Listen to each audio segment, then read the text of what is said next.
जय हिंद दोस्तों, मैं हूं आपका शेर सर और आप सभी लोगों का स्वागत है आपके चैनल ज्योग्राफी बाय शेर सर में। जैसा कि आपको पता है कि यूपी टेट की 2026 की परीक्षाएं बहुत शीघ्र ही होने वाली हैं और बहुत साल के बाद वैकेंसी आ रही है। तो आज मैं आपके लिए लेकर आया हूं यूपी टेट 2018 का प्रीवियस ईयर का क्वेश्चन पेपर और यह पूरा हल है, जो अभी इस वीडियो को आप अंत तक देखिएगा। ऐसे ही बेहतरीन और सटीक कंटेंट के लिए हमारे चैनल को आप सब्सक्राइब करें और बेल आइकन दबाना ना भूलें। तो चलिए शुरू करते हैं आज की क्लास। आज की क्लास हम लोग की होगी सीडीपी की क्लास। ठीक है दोस्तों, तो चलते हैं अपने क्वेश्चन नंबर फर्स्ट की ओर।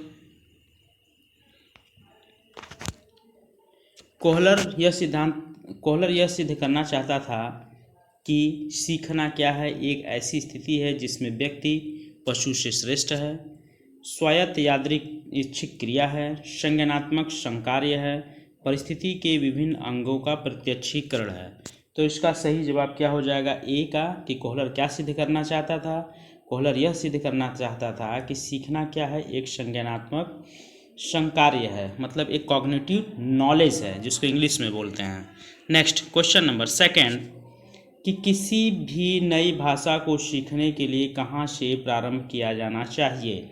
ऑप्शन नंबर ए, अक्षरों और शब्दों के मध्य साहचर्य से, वाक्यों के निर्माण से, शब्दों के निर्माण से, इनमें से कोई नहीं। तो बताइए इसका सही जवाब क्या हो जाएगा?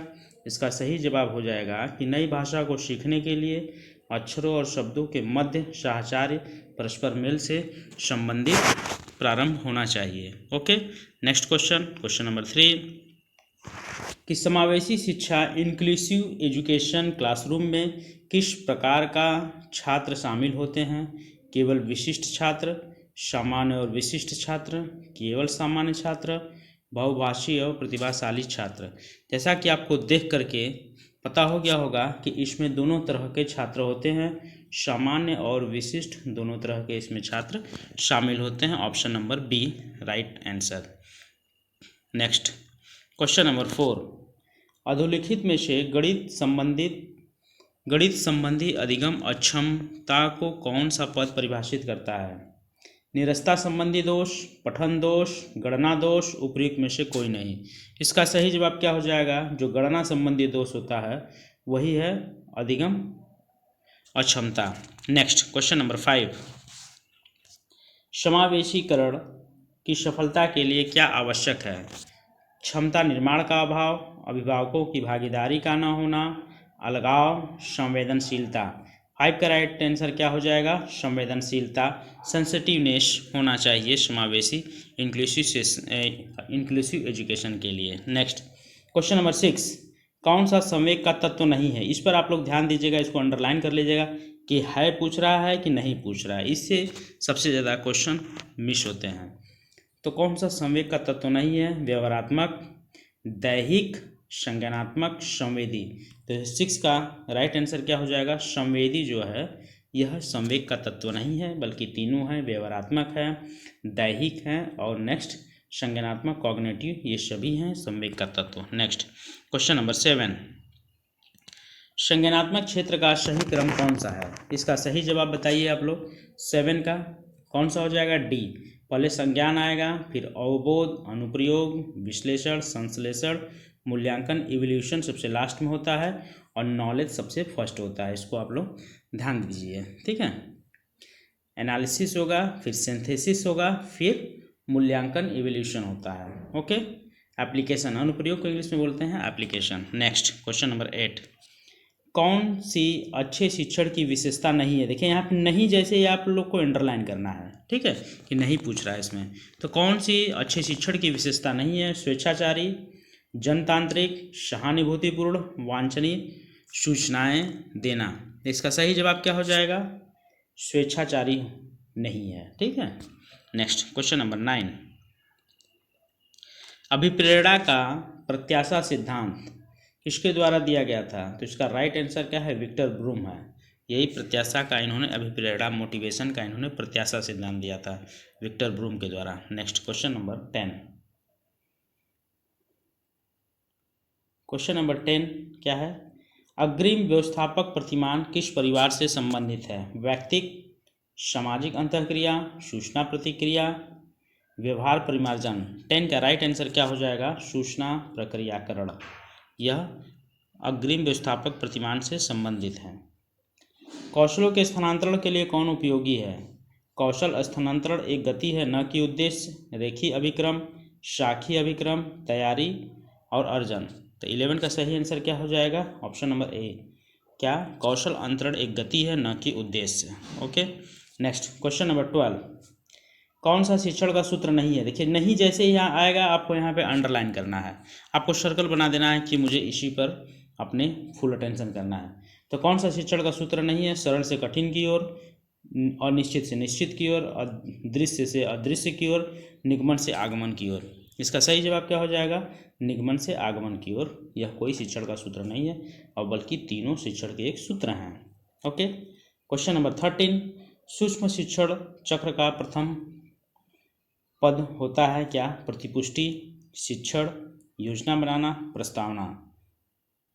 13 का आंसर क्या हो जाएगा? योजना बनाना। यह प्रथम, पहले आप किसी भी सूक्ष्म शिक्षण जो माइक्रो टीचिंग होता है, पहले उसकी आप एक प्लानिंग करते हैं, एक योजना बनाते हैं। ठीक है, नेक्स्ट क्वेश्चन नंबर 14।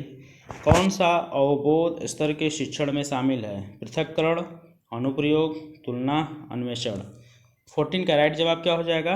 अन्वेषण। यह अवबोध के शिक्षण में शामिल है, मतलब अन्वेषण मतलब एक्सप्लोरेशन इसमें शामिल होता है, इसको इंग्लिश में एक्सप्लोरेशन बोलते हैं। Next question number 15।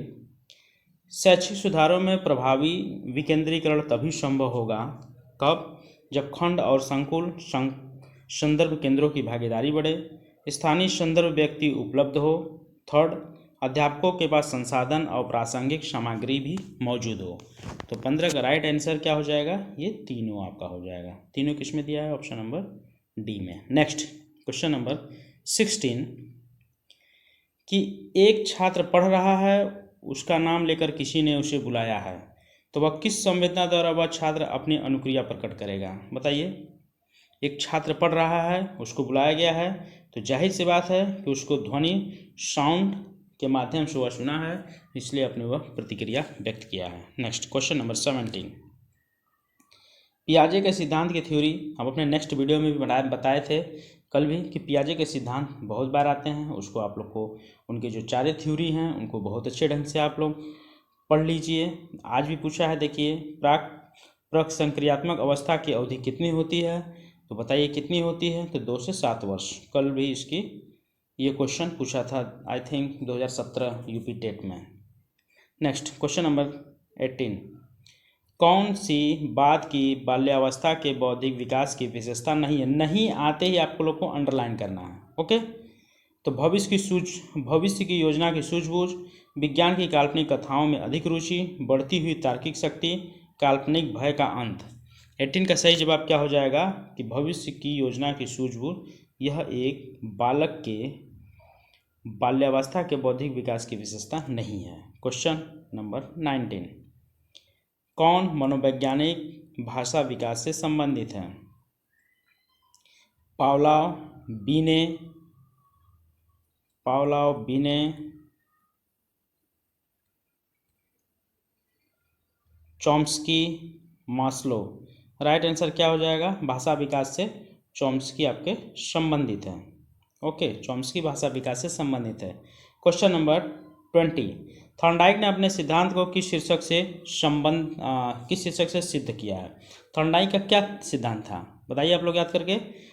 Trial and error theory था, मतलब भूल का प्रयास का सिद्धांत, अधिगम के प्रयास एवं भूल का सिद्धांत, इसको ट्रायल एंड एरर थ्योरी बोला जाता है इंग्लिश में। नेक्स्ट क्वेश्चन नंबर 21 कि गिरोह अवस्था अर्थात गैंग एज की अवस्था किस आयु वर्ग और विलंब विकास से संबंधित है? 16 से 19 वर्ष में नैतिकता, 3 से 6 वर्ष एवं भाषा, 8 से 10 वर्ष एवं सामाजिकरण, 16 से 19 वर्ष एवं संज्ञानात्मक। इसका सही जवाब क्या हो जाएगा? जो गैंग एज होता है वो बहुत छोटे बच्चे होते हैं, 8 से 10 वर्ष, और यह इनका सामाजिकरण काफ़ी स्ट्रांग होता है, जो जहाँ चल देते हैं गैंग में लोग चल देते हैं। Next question number 22।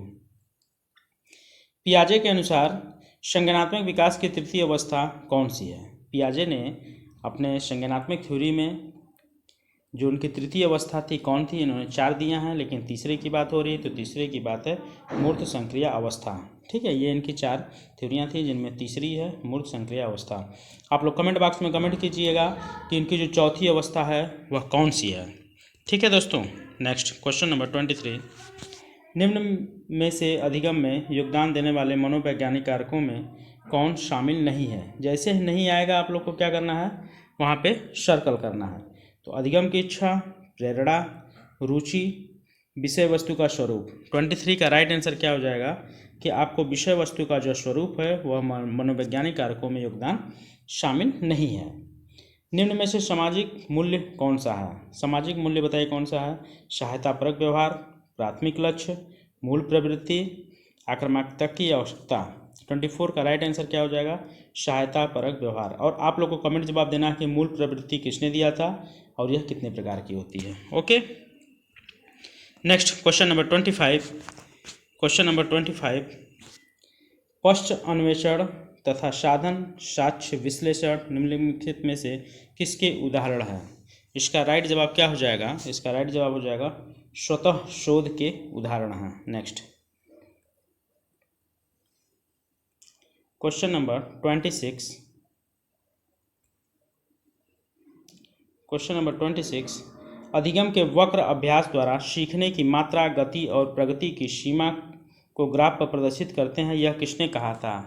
तो यह कहा था एबिंगहॉस महोदय ने कहा था।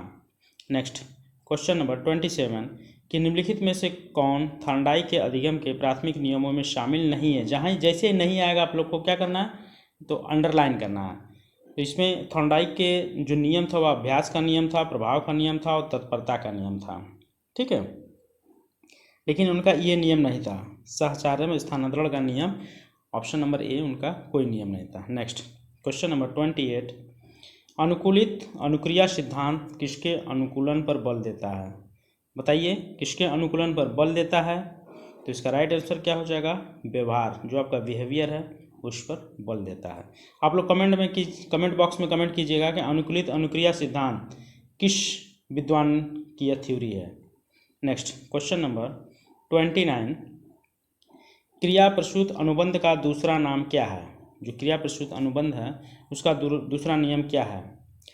समीपस्थ अनुबंधन, नैमित्तिक अनुबंधन, प्राचीन अनुबंधन, चिन्ह अनुबंधन। इसका सही जवाब ऑप्शन नंबर बी है, नैमित्तिक अनुबंधन। निम्न में से कौन सी अधिगम की एक विशेषता नहीं है? नहीं है जैसे ही आएगा उसको क्या करना है, आप लोग को अंडरलाइन करना है।